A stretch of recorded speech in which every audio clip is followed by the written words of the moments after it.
Egypt में total 138 pyramids हैं, जिन्होंने पिछले हजारों सालों से कितने ही भूकंप और भयंकर तूफान को झेला है, लेकिन आज तक कोई भी तूफान इनमें से किसी पिरामिड को हिला भी नहीं पाया। आखिर उस समय के इंजीनियर्स के पास ऐसी कौन सी टेक्नोलॉजी थी जिन्होंने इस स्ट्रक्चर को अर्थक्वेक प्रूफ भी बनाया और साथ ही साथ इनकी सभी साइड्स को एग्जैक्ट 51.5 डिग्री के एंगल पर सेट किया था।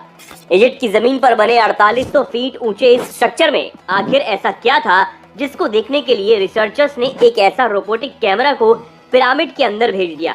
लेकिन अचानक ये रोबोट रुक गया क्योंकि इसके सामने एक मोटी दीवार थी जिसके आगे जाना कोई भी रास्ता नहीं था। रिसर्चर्स का मानना है कि इसके पीछे कुछ 4500 सालों से ऐसे रहस्य छुपे हुए हैं जिससे दुनिया बदल सकती है। आज की इस वीडियो में आज ये सब आप जान सकेंगे।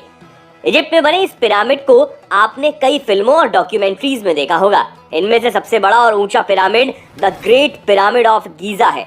इस पिरामिड का बेस एरिया 13 एकड़ में फैला हुआ है। ये इतना बड़ा है, इसमें आसानी से एक या दो नहीं बल्कि पूरे 9 फुटबॉल फील्ड आसानी से आ सकते हैं। इस अकेले पिरामिड को बनाने में 23 लाख पत्थरों का इस्तेमाल किया गया है, जिसमें अकेले पत्थर का वजन करीब 50 टन है। ये पिरामिड इतना बड़ा है कि इसका वजन 60 लाख टन है, जो कि 12 बुर्ज खलीफा के वजन के बराबर है। सबसे हैरान करने वाली बात थी जब इतने हजारों साल पहले इंसान के पास ना ही पत्थरों को उठाने के लिए मशीन थी और ना ही इन्हें परफेक्टली सेट करने की टेक्निक। तब ये स्ट्रक्चर बन कैसे पाया? आखिर कैसे 50 टन के वजन के पत्थरों को एक जगह से दूसरी जगह लाया जाता होगा? कैसे इन पत्थरों को बराबर चौकोर शेप में काट कर बिना क्रेन के इतनी ऊंचाई तक कैसे पहुंचाया गया होगा? और इन्हें बनाने में किन किन चैलेंजेस का सामना उस टाइम पर लोगों ने किया होगा? Challenge number 1। इस पिरामिड की रिसर्च में कई सालों से रिसर्चर्स टीम लगी हुई है, जिसका एम इसकी कंस्ट्रक्शन टेक्निक को जानना है। उनके लिए जानना एक चैलेंज हो गया है कि बिना कंपास के कैसे इसकी चारों साइड को सेट किया गया होगा। रिसर्चर्स का मानना है कि सबसे पहले उस टाइम के आर्किटेक्ट ने आई जमीन ढूंढी जो इतने बड़े पत्थर के वजन को सह पाए। इसके बाद पोलर स्टार्स, यानी वो स्टार्स जिनमें अर्थक्वेक के पोल का पता चलता है, उनकी मदद से पिरामिड्स की हर साइड को मार्क किया गया। इसको करने में कोई भी कंपास या किसी ऑप्टिकल इंस्ट्रूमेंट की जरूरत नहीं पड़ी। सिर्फ इसी बेसिक टेक्निक से हजारों साल पहले इन स्ट्रक्चर की डायरेक्शन सेट की गई थी, जिसमें 1% गलती निकाल पाना लगभग इम्पॉसिबल है।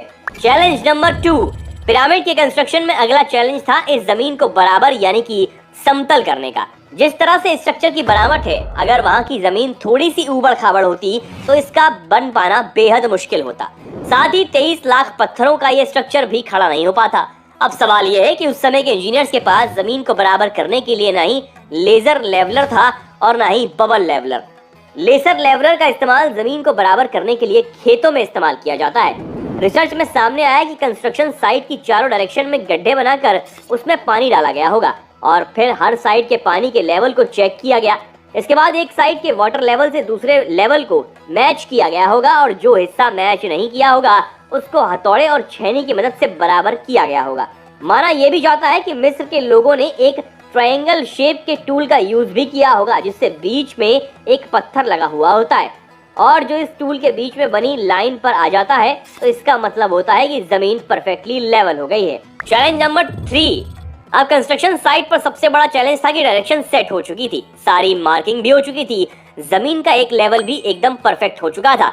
अब असली काम शुरू होना था। इतने बड़े कंस्ट्रक्शन के लिए लाखों टन भारी और बड़े पत्थर को वहां तक लाना। इतने बड़े पत्थर काटने के लिए उनके पास आज के समय जैसे ग्राइंडर नहीं थे। तो ये पॉसिबल हुआ कैसे? क्योंकि the great pyramid of Giza में लगा हुआ एक एक पत्थर परफेक्टली स्क्वायर में कटा हुआ है या एकदम रेक्टेंगुलर शेप में ये कटे हुए हैं। बेहद हैरान करने वाली बात है कि इन पत्थरों को काटने के लिए सिर्फ एक छोटी सी छेनी की जरूरत पड़ी थी और 23 लाख पत्थरों को शेप देने के लिए उस वक्त के इंजीनियर ने इसी छेनी का इस्तेमाल किया। ये छेनी सिर्फ कॉपर से नहीं बनाई गई थी क्योंकि ये जल्दी टूट जाती। इसकी मजबूती के लिए कॉपर के साथ इसमें आर्सेनिक केमिकल भी मिलाया गया था। लकड़ियों के हथौड़े से इन छेनियों को ठोका जाता था। कई घंटों की मेहनत के बाद ये पत्थर शेप में लाए जाते थे। Challenge number 4। इन पिरामिड्स को बनाने में लगे इन लाइमस्टोन की कटाई गीजा से करीब 250 किलोमीटर दूर टोरा में हो रही थी। अब सबसे बड़ा चैलेंज था कि इन पत्थरों को वहां तक पहुंचाना। एक एक पत्थर 50,000 किलो का था और ऐसे 23 लाख पत्थरों को वहां लाना था, जिससे इस पिरामिड की कंस्ट्रक्शन होनी थी। इतना ज्यादा वजन 250 किलोमीटर तक लाना अपने आप में एक बड़ी चुनौती थी।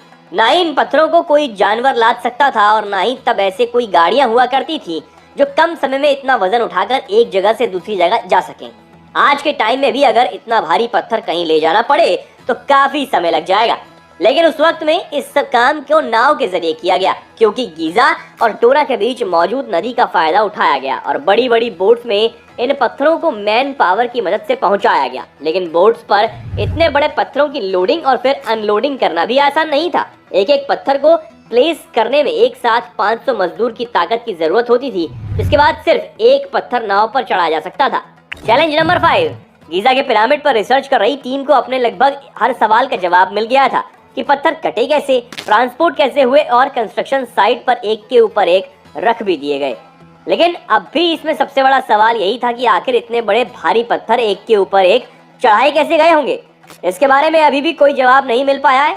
बस अंदाजा लगाया जाता है कि इसकी प्लानिंग पहले ही कर ली गई होगी और स्पाइरल या जिगजैग रास्ते से इन पत्थरों को मजदूर खींच कर ले गए होंगे। इन पत्थरों को खींचने के ये भी तरीका हो सकता है, लेकिन उस समय के इंजीनियर्स ने वास्तव में कौन सी टेक्निक से काम किया, यह आज भी एक बड़ा रहस्य बना हुआ है। Challenge number 6। इस स्ट्रक्चर में सिर्फ पत्थरों को एक के ऊपर एक नहीं रखना था, बल्कि इसके अंदर कंपार्टमेंट, सुरंग और आने जाने के तमाम रास्ते बनाए गए थे। अभी तक तो सिर्फ पत्थरों को लाना, ले जाना और उनके सेट करने का टास्क था, लेकिन असली टेस्ट तो अब शुरू हुआ था। इन पिरामिड्स के अंदर एक किसी आलीशान होटल जैसी कंस्ट्रक्शन है, लेकिन इसके अंदर लाइमस्टोन नहीं बल्कि ग्रेनाइट पत्थर लगाया गया। ग्रेनाइट एक ऐसा पत्थर है जो डायमंड के बाद सबसे प्रीशियस माना जाता है। इसे काटना इतना मुश्किल है कि आज के समय में भी अगर मशीन नहीं हो तो इसे काटा ही नहीं जा सकता।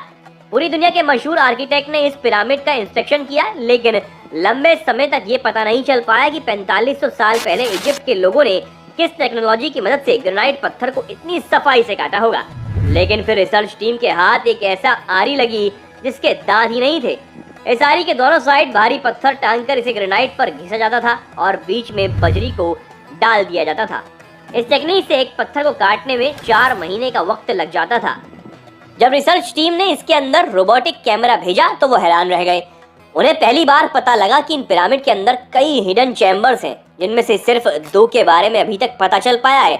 इनको किंग चैम्बर और क्वीन चैम्बर नाम दिया गया है। जब पहली बार रिसर्च टीम ने इन चैम्बर्स में एंट्री की तो पूरी टीम हैरान रह गई। उसके अंदर 4000 साल पुराना ग्रेनाइट का एक ताबूत मिला जो अंदर से पूरी तरीके से खाली था।